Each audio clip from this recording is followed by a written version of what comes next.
तो season review के इस सीरीज में आज हम बात करने वाले हैं हीरो इंडियन सुपर लीग के फॉर्मर चैंपियंस और इस साल के फाइनलिस्ट यानी चेन्नई एफसी।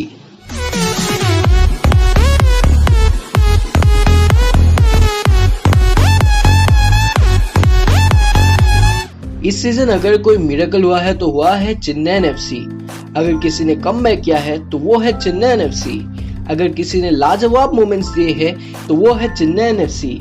अगर किसी ने सबका दिल जीता है तो वो है चेन्नई एफसी। तो आखिर क्या हुआ चेन्नई एफसी को इस season?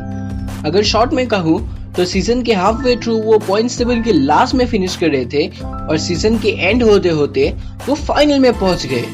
Oh my God! Wow! Chennai FC season के हाफ वे थ्रू बहुत स्ट्रगल कर रही थी। फिर ओवेन कॉयल इंचार्ज बने टीम के और उनको लेके गए फाइनल में। मतलब एकदम इन्होंने वक्त बदल दिया, जज्बात बदल दिए, जिंदगी बदल दी। तो आखिर ओवेन कॉयल के आ जाने के बाद अचानक एक स्ट्रगलिंग टीम एक बीच में कैसे बदल गई? इसके लिए आपको ये बात समझना जरूरी होगा कि आईएसएल के 5th एडिशन में भी वो लास्ट में फिनिश किए और एफसी कप चैंपियनशिप में भी वो ग्रुप स्टेज के पार नहीं जा पाए। और साथ ही साथ उनके स्टार खिलाड़ी जैसे राफेल अगुसो और मेंसन एल्विस टीम से अलग हो गए और जो प्लेयर्स आए भी वो कुछ खास परफॉर्मेंस नहीं दे पा रहे थे। तो इससे हमें ये समझ में आता है कि टीम का मॉडल पिछले सीजन से ही डाउन था और इस सीजन आते आते जॉन गेगरी टीम का मॉडल अप नहीं कर पाए और फिर उसी हिसाब से टीम भी परफॉर्मेंस नहीं दे पाई। टेक्निकली अगर इस बात को हम देखें तो जॉन गेगरी भी अटैकिंग गेम ही खेल रहे थे बट वो चांसेस को कन्वर्ट नहीं करा पा रहे थे। उनके अंदर हुए मैचेस में हमें ये भी दिखता है कि वो अटैकिंग वाइज तो आगे जाते थे पर उसी अटैकिंग के वजह से उनकी डिफेंसिव फॉर्मेशन बर्बाद हो जाती थी और वो काउंटर पे गोल खा जाते थे। मोरोवर उन्होंने प्लेयर्स जैसे अनिरुद्ध थापा को डिफेंसिव पोजीशन में खिलाया और हेंस उनकी फुल पोटेंशियल का यूज नहीं कर पाए। देन ट्रांसफर विंडो पे ओवेन कॉयल को टीम का मैनेजर बनाया और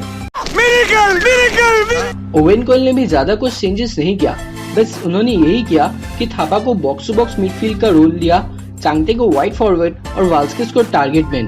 क्रिवियाडो और वाल्स्किस का कॉम्बो बहुत अच्छा चला और उसका रिजल्ट भी उनको बाद में मिला।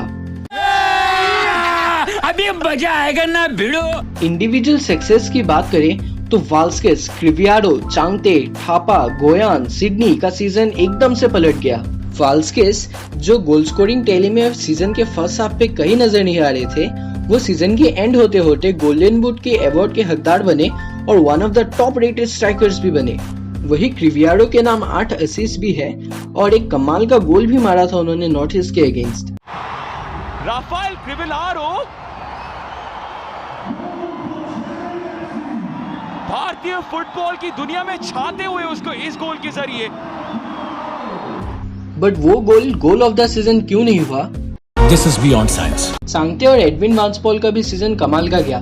चांगते जो सीजन से पहले नॉर्वे में वाइकिंग एफके के साथ एक ट्रायल पे थे, उन्होंने कुल 7 गोल किए और टॉप इंडियन गोल स्कोरर के लिस्ट में भी थे। वही एडविन वांसपॉल ने भी काफी कमाल के परफॉर्मेंस दिए मिडफील्ड पे।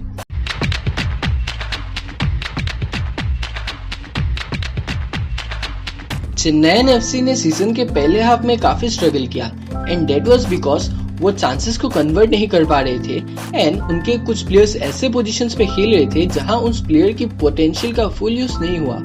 चाहे वो जॉन गेगरी का चेन्नई एफसी हो या ओवेन कॉयल का चेन्नई एफसी, चांसेस पूरी तरह कन्वर्ट करने में परेशानी तो हुई। वो चांसेस पे चांसेस बनाते थे पर वो उनको फिनिश नहीं मिल रहा था। However in the latter part of the season उन्होंने न केवल चांसेस बनाए बट उन चांसेस को गोल में कन्वर्ट भी किया।